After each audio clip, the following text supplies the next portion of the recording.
Right now, while you're watching this, your body is doing something it never told you about. Millions of your cells are dying.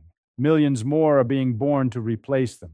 Your stomach lining, completely replaced every 5 days. Your skin, gone and rebuilt every few weeks. The skeleton you think of as your permanent structure. The bones that feel so solid and fixed. The atoms in them are replaced every few years. The skeleton inside you right now is not the same skeleton you had 10 years ago. Not metaphorically, literally. Different atoms, same shape. This isn't philosophy yet. This is just biology running quietly in the background without asking your permission. And when I started really thinking about this, not just knowing it, but actually following the idea all the way down, it broke something open. Because if your atoms are constantly leaving and being replaced, if the physical substance of you is in a state of permanent turnover, then what exactly is the you that's persisting through all of it? What are you actually? I never liked the way people talk about identity. It's always so abstract. The self, the soul, the continuous thread of consciousness, beautiful words that explain nothing. I want to know what's physically happening. I want to follow the atoms.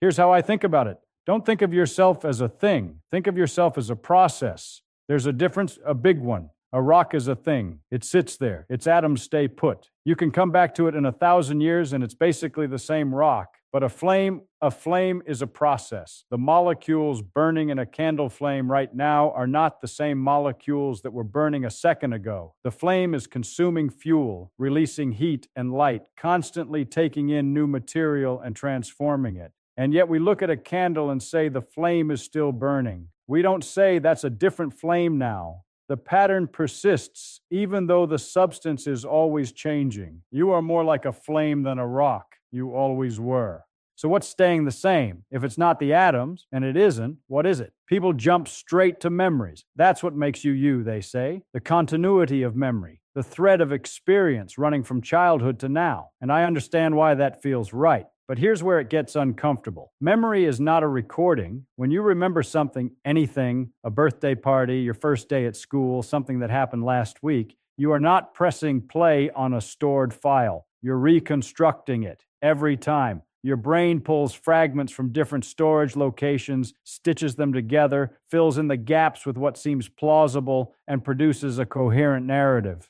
And every time you do that reconstruction, the memory gets slightly altered. You're not reading from a fixed document. You're rewriting it every single time you access it. The you who remembers your childhood is not the same you who lived it. And the memory itself is not what actually happened. It's a reconstruction of a reconstruction of a reconstruction, each pass introducing small distortions, filling gaps differently, coloring things with the emotional state you were in the last time you remembered them. I was always deeply suspicious of certainty. This is exactly why. The thing you're most sure of, your own personal history, the story of your life, is the thing your brain is most actively rewriting. So the atoms change. The memories shift. What about personality? What about the you that feels consistent? Your sense of humor, your fears, your values. Those change too, measurably. Psychologists have tracked personality across decades and found that the changes are substantial. The things that terrified you at 20 don't terrify you at 40. The things you cared most about at 30, you might find embarrassing at 50. People change so much over a lifetime that meeting your 20-year-old self would feel like meeting a stranger who happens to share your name. So what's left? What's actually staying constant? The pattern, the organization, the particular way information flows through the system. That is you. Not the atoms, not the exact memories, not the fixed personality, but the structure, the shape of how you process the world. And that structure is encoded ultimately in your DNA, in the neural connections your brain has built up over a lifetime of experience, in habits and reflexes and ways of seeing that run so deep you don't notice them anymore. But here's the thing about patterns. They can change too, slowly or suddenly. A brain injury changes personality. A traumatic experience rewires fear responses. Years of deliberate practice reshape neural architecture. The pattern is more stable than the atoms, but it's not fixed. Nothing in you is fixed. Now, People usually bring up the ship of Theseus here, the old Greek puzzle. You have a ship. Over time, you replace every plank, every rope, every nail until nothing original remains. Is it still the same ship? People treat this like a profound paradox. I think it's the wrong question, and I'll tell you why. The ship of Theseus is replaced from the outside.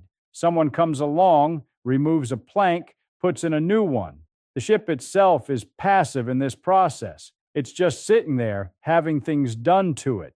You are nothing like that.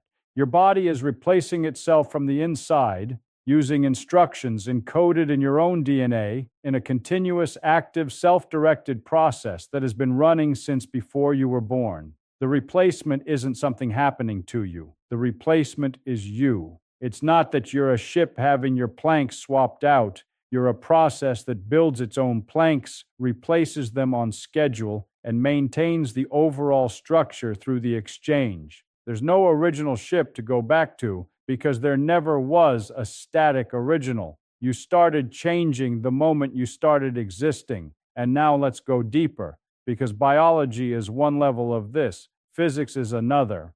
At the quantum level, at the level of the fundamental particles that make up your atoms, the situation is even stranger.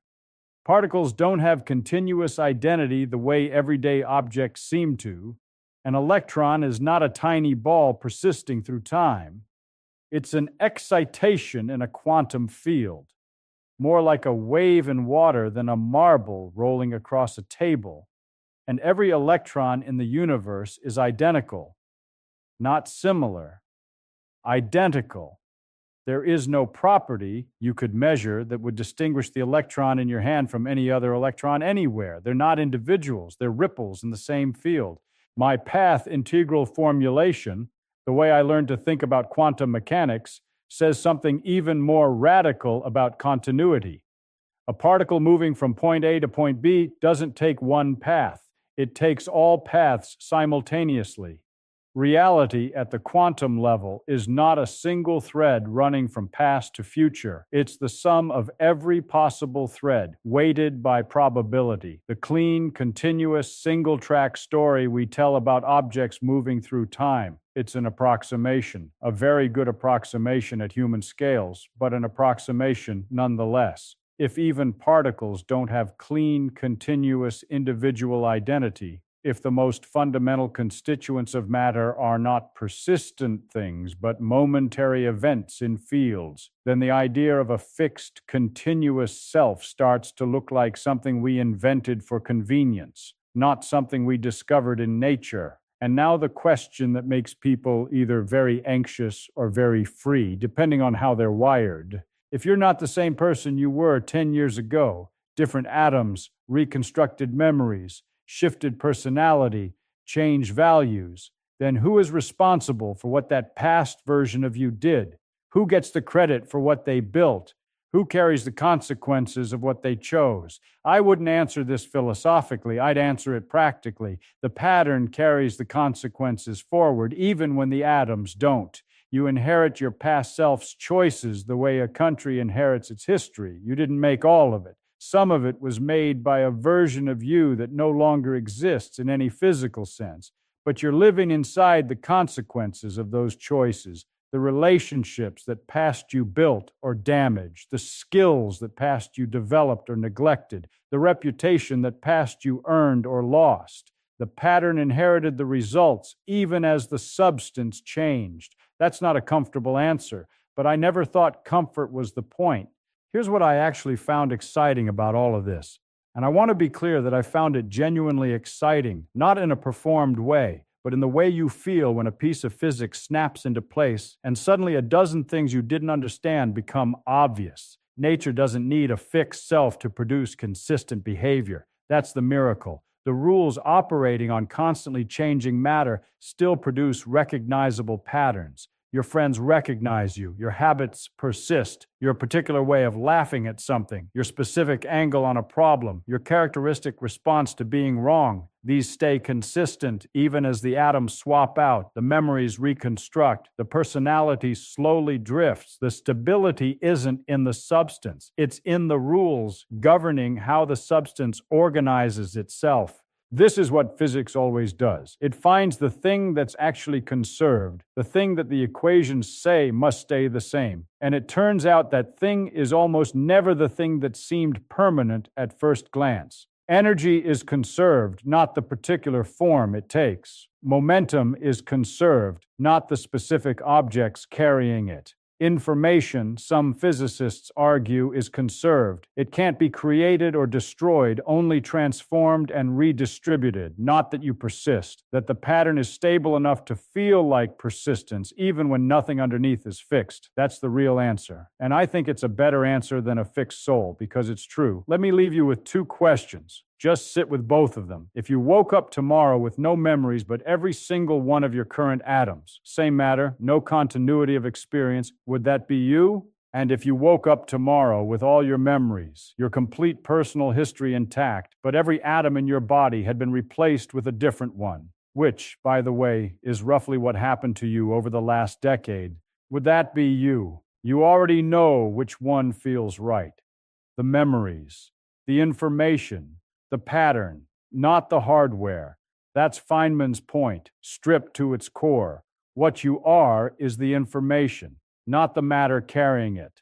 And information, unlike atoms, unlike cells, unlike the particular arrangement of particles that makes up your body right now, information can be passed on. It can persist in other people who knew you, in things you made, in ideas you had that changed how someone else thought.